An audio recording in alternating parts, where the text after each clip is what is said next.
Hi everyone. आप सभी का फिर से एक बार हार्दिक स्वागत है। जैसे यहाँ पर ये बच्चे अलग अलग चीज़ें सोच रहे हैं, वैसे ही शायद आपके मन में भी बहुत सारे आप डेली लाइफ में क्वेश्चंस आपके मन में उठते होंगे। तो सबसे पहले मैं बता देता हूँ कि आज का हमारा जो चैप्टर है वो है changes around us, physical and chemical. देखो, थोड़ा सा एडजस्ट कर लेना, तबीयत थोड़ी सी ख़राब है, आई होप आप कर लेंगे। देखो यहाँ पे बच्चे क्या सोच रहे हैं। देखो, इन्होंने सोचा कि भाई ये बर्फ़ है, पिघल रही है, ऐसा क्यों है, ये पानी क्यों बन रहा है। लड़की ने कल देखा था इस तरह से बड था रोज़ प्लांट पे, लेकिन नेक्स्ट डे बिल्कुल कंप्लीट फ्लावर बन गया है। इसने इस लड़की ने क्या देखा कि भाई मैंने तो ठंडा पानी रखा था कुछ देर पहले, अब वो ठंडा नहीं रहा। और सेम चीज़ इस लड़के ने भी कुछ ऐसा चेंजेस फील किए कि कल जो केला उस पे हल्के हल्के ब्राउन स्पॉट थे, आज उस पर बहुत ही ज़्यादा ब्राउन स्पॉट आ गए, बिल्कुल ब्लैक सा हो गया है केला, और उसमें से स्ट्रॉन्ग स्मेल आ रही है। ऐसा क्यों? ये जो चेंजेस हैं ये क्यों हो रहे हैं? ठीक है, ये इनके मन में क्वेश्चंस आए। ये हमारे जो चैप्टर का जो बेस है वो ये है। ठीक है, अब यहाँ पे कुछ चेंजेस आपको यहाँ भी देखने को मिल रहे होंगे, आप देख पा रहे होंगे ये अलग अलग चेंजेस हैं। तो आप ऑब्जर्वेशन मतलब कर सकते हैं कि भाई ये चेंजेस मतलब क्यों हो रहे हैं, या रिवर्सिबल हैं या नहीं हैं, या फिजिकल चेंजेस हैं या केमिकल चेंजेस हैं। चलो हम उनके बारे में पढ़ते हैं, उसके बाद आप इनको डिफ्रेंशिएट कर पाएंगे। ठीक है, आप इनको कैटेगरीज में अरेंज कर पाएंगे। सबसे पहले, ए सब्सटेंस में change in appearance but remain the same. तो वो कौन से सब्सटेंसेस हैं? देखो, यहाँ अगर आपको मैं बता दूं, फिजिकल चेंज की बात हो रही है। अगर किसी भी सब्सटेंस में कोई जो चेंज आएगा, लाइक फिजिकल प्रॉपर्टी में चेंज, शेप में, साइज में, या स्टेट ऑफ सब्सटेंस में अगर कोई चेंज आएगा और कोई भी नया सब्सटेंस नहीं बनेगा, तो वो चेंज कौन सा कहलाएगा? वो चेंज कहलाएगा फिजिकल चेंज। ठीक, अब जैसे यहाँ पे एग्जाम्पल था, यहाँ पे नहीं दिया हुआ, चलो जहाँ पे भी, हाँ यहाँ है एग्जाम्पल। जैसे अगर हम देखें कि कुछ पेपर है, अब पेपर की अलग अलग शेप्स बना दी। अब इन पेपर्स की शेप्स को वापस अगर हम अपने जो सिंपल पेपर है, क्या उसमें मतलब एज इट इज़ कर सकते हैं? नहीं, क्योंकि उसकी डिफॉर्मेशन आ चुकी है, या फिर कहीं से हमने उनको कट कर दिया है, जैसे डिफरेंट डिफरेंट शेप्स बनाने के लिए कट कर दिया है, तो सेम उस शेप में नहीं आ पा रहे। तो जो ये फाइनल चेंज आया किस वजह से है? ये फिजिकल चेंज है। ठीक, अब मान लो चौक है आपके पास, जो बोर्ड पे हम लिखते हैं वो चौक है, उसको आपने क्रश कर दिया, पैर के नीचे दबा के क्रश कर दिया, पाउडर फॉर्म में हो गया। तो नॉर्मली क्या वो वापस उसी फॉर्म में आ सकता है? नहीं। तो ये जो चेंज है ये कौन सा चेंज है? Physical change. ठीक है, हमारे लिए इम्पोर्टेंट है फिजिकल और केमिकल चेंज के बारे में जानना। ऐसा मैं क्यों बोल रहा हूँ?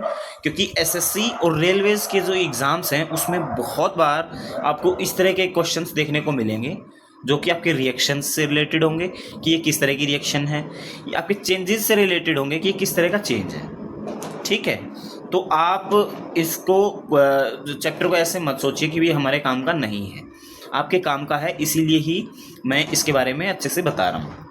अब किसी भी सब्सटेंस में या कोई भी जो चेंज आएगा उसमें कुछ समथिंग न्यू हैज़ फॉर्म्ड, मतलब कुछ नया बनेगा, तो इस तरह के चेंजेस को क्या बोलेंगे?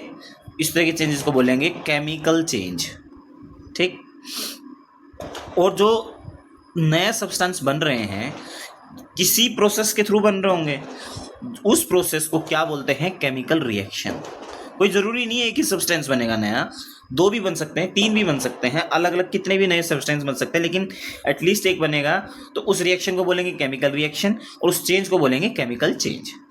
अब यहाँ पर अगर देखें तो एक एग्जाम्पल लिया गया है कि हम अगर कार्बन डाइऑक्साइड, मतलब कार्बन डाइऑक्साइड जो हम डेफिनेटली ऑक्सीजन लेते हैं, कार्बन डाइऑक्साइड छोड़ते हैं, उसको हम lime water, again lime water के बारे में बता दूं, हम पिछली किसी क्लास में शायद एसिड बेस वाली क्लास में पढ़ चुके हैं। ये नींबू पानी से कंपेयर मत कीजिए, लाइम वाटर अलग होता है। ठीक है, चूना का जो पानी होता है वो होता है। ठीक, अगर कार्बन डाइऑक्साइड को लाइम वाटर से रिएक्ट करवाएंगे तो एक वाइट कलर्ड सब्सटेंस बनेगा, जिसको बोलते हैं कैल्शियम कार्बोनेट। ठीक है, कैल्शियम कार्बोनेट बनेगा, कैल्शियम कार्बोनेट, जो कि इनसोल्यूबल इन वाटर है, तो इसीलिए आपकी जो पानी है वो मिल्की नज़र आएगा, या बोतल में अगर है तो वो मिल्की नज़र आएगा। तो नया जो सब्सटेंस है कैल्शियम कार्बोनेट वो बना, तो ये चेंज कौन सा हुआ? Chemical change. रिएक्शन कौन सी हुई? Chemical reaction. केमिकल रिएक्शन कौन सी है? ये है calcium hydroxide plus carbon dioxide, calcium carbonate CaCO3 plus water. जो नया सब्सटेंस है वो क्या बना है? पानी बना है। और दूसरा आपका बना है कैल्शियम कार्बोनेट, जो कि इनसोल्यूबल है किसमें? पानी में, तो वो मिल्की या क्लाउडी नज़र आता है। ये मैं एक बैलेंस्ड इक्वेशन लिखी है ताकि आपके समझ में आए, छोटे बच्चों को मतलब प्रॉब्लम ना आए, क्योंकि उनको सिंबल्स के बारे में नहीं पता, इसीलिए यहाँ पर आप सिंबल्स के साथ एक कंप्लीट रिएक्शन नहीं लिखी हुई। ठीक है, तो ये समझाने के पीछे एक रीज़न यही है, ताकि आपको पता चले केमिकल चेंज कौन सा है और फिजिकल चेंज कौन सा है। अभी और भी हम जान सकते हैं, यहाँ पे एक और एग्जांपल लिया हुआ है, बट हम उसके बारे में ज़्यादा नहीं जाएंगे, बस एक सिंपली रिएक्शन के बारे थ्रू हम देख लेंगे। विनेगर, विनेगर है। अब मान लो उसके केमिकल रिएक्शन लिखूँगा तो आपके लिए थोड़ा सा कॉम्प्लिकेटेड हो जाएगा, अदरवाइज एसिटिक एसिड को विनेगर भी बोलते हैं, CH3COOH, और बेकिंग सोडा होता है NaHCO3। ठीक है, सोडियम हाइड्रोजन कार्बोनेट, तो उससे बनेगा carbon dioxide and other substances. So इसमें क्या हुआ? कार्बन डाइऑक्साइड बन रही है और अदर सब्सटेंसेस बन रहे हैं। तो कौन सा रिएक्शन हुआ? ये केमिकल रिएक्शन। और चेंज कौन सा हुआ? Chemical change. तो इससे एक चीज़ तो कंफर्म है कि अगर शेप में, साइज में या स्टेट में अगर चेंज आए तो वो है फिजिकल चेंज।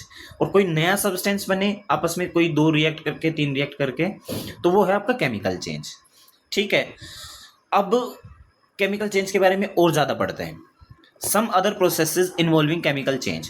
कोई ज़रूरी नहीं कोई 2 रिएक्ट करके केमिकल मतलब एक नया सब्सटेंस बनाए, वैसे तो जनरली ऐसा ही होता है, लेकिन ये तो हमें रिएक्शन डायरेक्टली दिखाई दे गई। लेकिन अब यहाँ पे जो हम बात करेंगे, a new brown coloured substance called rust is formed. कब? हमने देखो पुराने किसी चैप्टर में मेटल्स और नॉन मेटल्स वाले चैप्टर में पढ़ा था कि जब एयर में मॉइस्चर हो और आयरन उसकी कांटेक्ट में आ जाए तो धीरे धीरे टाइम के साथ ब्राउन कलर्ड सब्सटेंस वहाँ पे चिपक जाता है, बनना शुरू हो जाता है। जैसे कि अपने यहाँ पे ये नेल्स हैं, आयरन नेल्स, उसके ऊपर आपको ब्राउन कलर सब्सटेंस दिखेगा। वो क्या है? वो है रस्ट। और rusting is a chemical change. क्यों? एक नया ब्राउन कलर्ड सब्सटेंस बन रहा है, नया सब्सटेंस बनेगा तो क्या होगा? Chemical change. ये दिमाग में बैठा लो, आपको कोई भी किसी भी तरह का चेंज वो एग्जाम में दे सकते हैं और पूछ सकते हैं कि ये कौन सा चेंज है। ठीक सॉरी। अच्छा, यहाँ पे नया सब्सटेंस कौन सा बन रहा है? Iron oxide. अब बात करते हैं कंबशन की। कंबशन मतलब जलना। ये भी एक मेटल नॉन मेटल में हमने एक एक्सपेरिमेंट देखा था, मैग्नीशियम को ऐसा जलाया था, मैग्नीशियम रिबन को, तो उसमें एक मैग्नीशियम ऑक्साइड करके सब्सटेंस बना था। तो चेंज तो हमारा कंफर्म हो गया कि chemical change. Magnesium plus oxygen, क्योंकि एयर में ऑक्सीजन होता है, उसकी हेल्प से जलता है। ये जलने के बाद magnesium oxide, heat plus light बना, वाइट पाउडर बना, तो ये हो गया आपका केमिकल रिएक्शन। अब केमिकल रिएक्शन जिसमें सब्सटेंस ऑक्सीजन के साथ रिएक्ट करे और हीट या लाइट या हीट प्लस लाइट अगर प्रोड्यूस करे तो उस रिएक्शन को बोलते हैं कंबशन रिएक्शन। याद रखना कंबशन रिएक्शन कौन सी होती है कि भाई कोई भी सब्सटेंस मतलब हवा में, क्योंकि ऑक्सीजन हवा में होती है डेफिनेटली 21% हमने पढ़ा हुआ है, तो वो उसमें अगर जले और हीट प्रोड्यूस करे या लाइट प्रोड्यूस करे या दोनों प्रोड्यूस करे तो उस रिएक्शन को बोलेंगे कंबशन रिएक्शन। और जो सब्सटेंस इस कंबशन रिएक्शन में मतलब पार्टिसिपेट करते हैं, जो उन सब्सटेंस को बोलते हैं कंबस्टिबल सब्सटेंसेस, जो जल सकते हैं, like would, paper, cotton, kerosene, ये जल सकते हैं। तो ये कौन से सब्सटेंस हुए? Combustible substances. अब यहाँ पर एक क्वेश्चन अराइज होता है कि भाई जलने के लिए, अभी जैसे हमने एयर ब्रैकेट में लिखा और ऊपर ऑक्सीजन लिखा, तो क्या जलने के लिए ऑक्सीजन की मतलब ज़रूरत है? तो क्या असेंशियल है ऑक्सीजन? जी हाँ, बिल्कुल असेंशियल है। वो हमने इस एक्सपेरिमेंट से फाइंड आउट किया है कि एक मोमबत्ती को जला के ऐसे ओपन एयर में रख दिया और एक के ऊपर उल्टा ग्लास रख दिया कांच का, जिससे हमें अंदर का दिखाई देता रहे। पता चला कि धीरे धीरे कुछ टाइम के बाद मोमबत्ती जलना बंद हो गई, बुझ गई, सिर्फ काला धुआं थोड़ी देर तक आया। ऐसा क्यों हुआ? क्योंकि जो इस ग्लास के अंदर का जो ऑक्सीजन है वो जब तक रहा तब तक वो मोमबत्ती जलती रही, और जैसे ही जलने के बाद उसने ऑक्सीजन को कार्बन डाइऑक्साइड में कन्वर्ट कर दिया या कार्बन मोनोऑक्साइड में कन्वर्ट कर दिया, जो कि जलने में हेल्प नहीं करती, तो वो मोमबत्ती जलना बंद हो गई। तो इससे हमें पता चला कि oxygen is required for combustion. ठीक, सिंपल सी बात है। अब एक साइंस एंड सोसाइटी में क्या लिखा हुआ है कि अगर किसी का कपड़ा अगर आग पकड़ ले तो उसको हम इजीली तरीके से बिना किसी चीज़ के खास रिसोर्सेज के अवेलेबल हुए तो हम उसको कैसे रोक सकते हैं? तो हम उसके चारों ओर एक ब्लैंकेट या कोई भी कपड़ा उनका लपेट सकते हैं, जिससे क्या है ऑक्सीजन की सप्लाई या हवा से उसका कांटेक्ट खत्म हो जाए, और हवा नहीं मिलेगी मतलब ऑक्सीजन नहीं मिलेगी, और ऑक्सीजन नहीं मिलेगी तो आग जलना बंद हो जाएगा। ठीक, लेकिन सिंथेटिक ब्लैंकेट या क्लॉथ ना रैप करने के लिए यूज करें, क्योंकि वो आग पकड़ के स्किन के चिपक सकता है। ये बात का खास ख्याल रखें। यहाँ पे आग या लाइट की बात हो रही है तो नेचर्स वंडर में क्या है कि ये जुगनू दिखाई दे रहे हैं आपको, फायरफ्लाइज इंग्लिश में बोलते हैं। ये जुगनू रात के अंधेरे में ऐसे बीच बीच में लाइट चमकाते रहते हैं, मतलब एमिटिंग करते हैं लाइट। उस जो ये लिविंग ऑर्गेनिजम्स में बिना हीट के जो ये लाइट प्रोडक्शन करते हैं, उस प्रोसेस को क्या बोलते हैं? बायोल्यूमिनिसेंस। बायो मतलब लिविंग बीइंग से रिलेटेड है, ल्यूमिनिसेंस जो लाइट एमिटिंग होते हैं। जनरली ये आपको पानी के पास देखने को मिलते हैं। मैंने बचपन में देखे हुए, अभी भी मैं जैसे किसी लेक के पास गया हूँ, जैसे चंडीगढ़ सुखना लेक के पास मैंने देखे हैं। खेतों में भी मैं जैसे नहरें या जो छोटी स्ट्रीम्स होती हैं वाटर की, वहाँ पे भी आसपास ये मैंने रात को काफ़ी बार देखे। ठीक, अच्छा, अब ये क्वेश्चन उठता है कि सिर्फ और सिर्फ हवा के होने से ही कंबशन कंप्लीट हो सकता है? तो अब यहाँ पर देखा, दो एक्सपेरिमेंट किए कि भी एक पेपर को तो डायरेक्ट माचिस या लाइटर से आग लगा दी, वो जल गया। दूसरा, ये आपने शायद बचपन में करके भी देखा होगा, मैग्नीफाइंग ग्लास से उसको फोकस किया पेपर पे, और थोड़ी देर बाद यहाँ पर जैसे ये धुआं उठा और फिर आग लग गई। तो यहाँ तो आपने आग लगाई नहीं जैसे लाइटर से या फिर मैच स्टिक से, लेकिन यहाँ कैसे लगी? तो इससे पता चला कि the minimum temperature at which a substance catches fire is called its ignition temperature. मतलब उसका मतलब हर सब्सटेंस का अलग अलग होता है इग्निशन टेम्परेचर। ऐसा नहीं है कि ऐसा आपने लकड़ी में आग लगा दी, ऐसे नहीं है। ये पेपर का इग्निशन टेम्परेचर था, जहाँ तक हमने इस मैग्नीफाइंग ग्लास की हेल्प से वहाँ तक पहुँचा दिया और उसमें आग लग गई। ठीक है, तो वही मिनिमम टेम्परेचर जिससे वो भाई आग पकड़ ले, वो होता है उसका इग्निशन टेम्परेचर। सबका अलग अलग होता है। अब फाइनली हमें इस चीज़ से एक बात पता चली, कंक्लूड किया हमने कि किसी भी चीज़ के जलने का या कंबशन प्रोसेस में क्या क्या चीज़ों की रिक्वायरमेंट होती है। ये होता है फायर ट्रायंगल, उसमें ऑक्सीजन की ज़रूरत है, उसमें फ्यूल मतलब जो आपका कंबस्टिबल सब्सटेंस है जो मैंने ऊपर बात करी उसकी ज़रूरत है, और तीसरा हीट। उसका इग्निशन टेम्परेचर तक पहुंचाने के लिए हमें उस हीट को यूज़ करना पड़ेगा। हीट का यूज़ करने का तरीका कुछ भी हो सकता है, लाइटर भी हो सकता है, मैग्नीफाइंग ग्लास भी हो सकता है। ठीक है, तो इन तीन चीज़ों की ज़रूरत पड़ेगी कंबशन के लिए। अब क्या फिजिकल और केमिकल चेंज एक साथ हो सकते हैं? जी हाँ, यहाँ पे ये एक्सपेरिमेंट से इन्होंने बताया। क्या बताया कि भी एक मोमबत्ती जल रही है, मोमबत्ती जलते जलते ये कोई बोल रहा है कि इसमें फिजिकल चेंज हो रहा है, कोई बोल रहा है कि केमिकल चेंज हो रहा है। अब इसमें क्या है, दोनों हो रहे हैं। कैसे?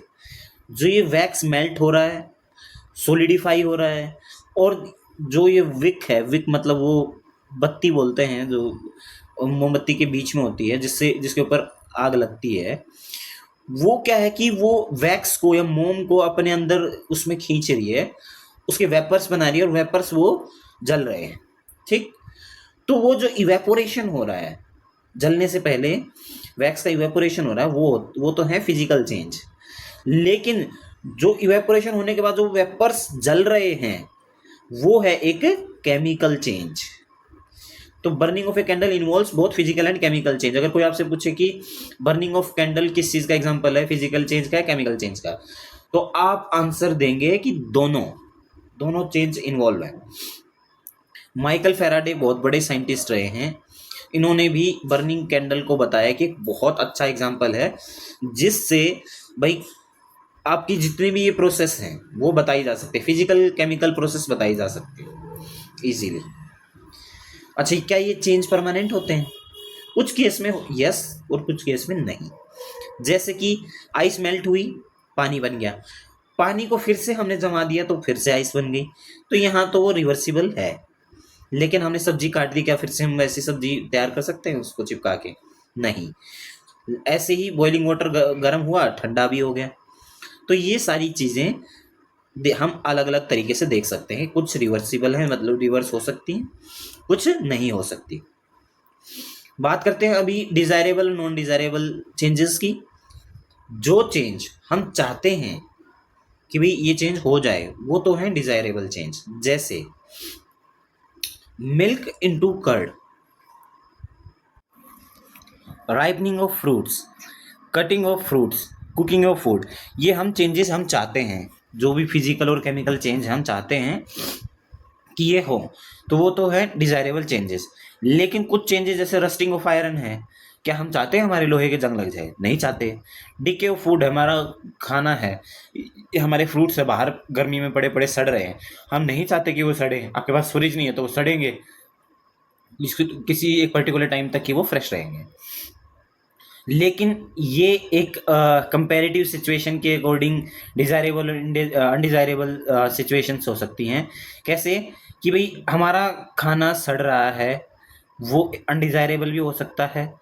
और मान लो कोई फूड है या ऑर्गेनिक मटेरियल है, वो वेस्ट में या कंपोस्ट में चेंज हो रहा है, वो डिज़ायरेबल भी है। हम अपने पौधों के लिए या हमारे खेत के लिए हम चाहते हैं कि कंपोस्ट रेडी हो, तो हम उस चेंज को डिज़ायरेबल भी कर सकते हैं। देखो, इस चीज़ पे ज़्यादा मत ध्यान दो। मेन बात ये है कि जो चेंज भाई आप चाहते हो वो डिज़ायरेबल चेंज है, जो नहीं चाहते वो इनडिज़ायरेबल चेंज है, बट फिर भी होता है वो। अच्छा, स्लो नेचुरल चेंज जैसे वेदरिंग ऑफ रॉक्स, वेदरिंग मतलब टूट फूट, वो कैसे पॉसिबल है? अच्छा, ये देखो फिजिकल चेंज होता है। जो सेडिमेंट्स होते हैं, छोटे छोटे कंकर पत्थर होते हैं हमारे रॉक्स के, वो भाई मतलब क्या है कि कैसे टूटते हैं, उसके अलग अलग रीजंस है। जैसे ग्रोइंग रूट्स ऑफ ट्री, भाई आपने देखा होगा चट्टानों के बीच में पेड़ उग गया, उनकी जड़ें बड़ी होती चली गई, उसकी वजह से चट्टानें धीरे धीरे टूटती चली गई, क्रैक्स आ गए उसमें, क्रैक्स के बीच में भाई ठंड की वजह से फ्रीजिंग ऑफ वाटर हो गया, तो वो और बढ़ता चला गया, क्रैक्स बढ़ते चले गए, सेडिमेंट्स क्रिएट हो गए, टेम्परेचर ज़्यादा हो गया, उसकी वजह से और केमिकल चेंज हो गए, क्लाइमेटिक कंडीशंस हैं जिनकी वजह से ये चेंजेस हो रहे हैं। तो वेदरिंग मतलब टूट फूट होती है, सेडिमेंट्स बनते हैं, तो वो रॉक, वेदरिंग ऑफ रॉक्स ऐसे पॉसिबल है। उसमें केमिकल चेंज भी होता है। केमिकल चेंज कैसे? यहाँ पे एक एग्जांपल दिया गया है कि जो हमारी रॉक्स है, जैसे ऐसे ये रॉक्स आपको देखने को मिली है, जैसे बसाल्ट का एग्जांपल लिया हुआ है इन्होंने, जो ब्लैक कलर्ड रॉक्स होती हैं, उस वो क्या उनके अंदर क्या है? ब्लैक कलर्ड है, तो उनके अंदर आयरन है यहाँ पे। लेकिन जब वो लॉन्ग टाइम के लिए पानी और एयर के कांटेक्ट में आते हैं, तो जो आयरन है वो एयर या फिर पानी के साथ रिएक्ट करता है और क्या बना देता है? Iron oxide. कहीं लिखा भी होगा, नहीं भी लिखा, ये आयरन लिखा हुआ है, आयरन ऑक्साइड वो प्रोड्यूस करते हैं। उसका कलर क्या होता है? रेड। ये यहाँ पे आप देख पा रहे हो, रेड कलर होता है। तो ये क्या हुआ? ये केमिकल चेंज हुआ। तो दोनों तरह के आपको चेंजेस देखने को मिले, तो जो कि फिजिकल और केमिकल चेंज आपके विदेइंग ऑफ रॉक्स में। और जो ये कलेक्टिवली इनको बोला जाता है वेदरिंग, जो कि फॉर्मेशन ऑफ सॉइल, मतलब वो टूटते टूटते टूटते टूटते बिल्कुल छोटे पीसेस में कन्वर्ट हो जाते हैं। तो फॉर्मेशन ऑफ सॉइल ऐसे होती है जिसमें बहुत ही ज़्यादा टाइम लगता है। दूसरा है यहाँ पे एरोजन। एरोजन क्या होता है? हिंदी में बोलते हैं मृदा अपरदन शायद, जो कि जो आपके पेबल्स या सेडिमेंट्स हैं वो टूट जाते हैं, सॉइल बनती है, या आपकी सैंड बोल सकते हैं, सैंड बनती है। वो फिर क्या है, टाइम के साथ जो कि आपके नेचुरल फोर्सेस हैं, विंड, फ्लोइंग वाटर, उनके सहारे वो एक जगह से दूसरी जगह चली जाते हैं। मैं सैंड की बात कर रहा हूँ या सॉइल की बात कर रहा हूँ, तो उस प्रोसेस को बोलते हैं एरोजन। जैसे एरोजन रोकने के लिए, सॉइल एरोजन रोकने के लिए सबसे अच्छा तरीका है फोरेस्टेशन क्या वजह से क्या होता है कि पेड़ों की जड़ें उस मिट्टी को पकड़ लेती हैं, उसको बहने नहीं देती, पानी के शायद मतलब जो पानी है या विंड है वो उनको बहाने की कोशिश करती है, लेकिन पेड़ पकड़ के रखते हैं, इसलिए बोलते हैं कि फोरेस्टेशन बहुत ज़रूरी है। ठीक है, तो ये मिला जुला सा चैप्टर रहा हमारा केमिकल और फिजिकल चेंज को लेके। आई होप आपको समझ में आया होगा, लेकिन इसमें से बहुत सारी ऐसी चीज़ें हैं जो कि आपके आगे पढ़ाई में हेल्प करेंगी, आगे के चैप्टर्स समझने में हमारी हेल्प करेंगी। ठीक है, नेक्स्ट चैप्टर में फिर से हमारी मुलाकात होगी, तब तक के लिए आप अपना ख्याल रखें। बाय बाय, टेक केयर, जय।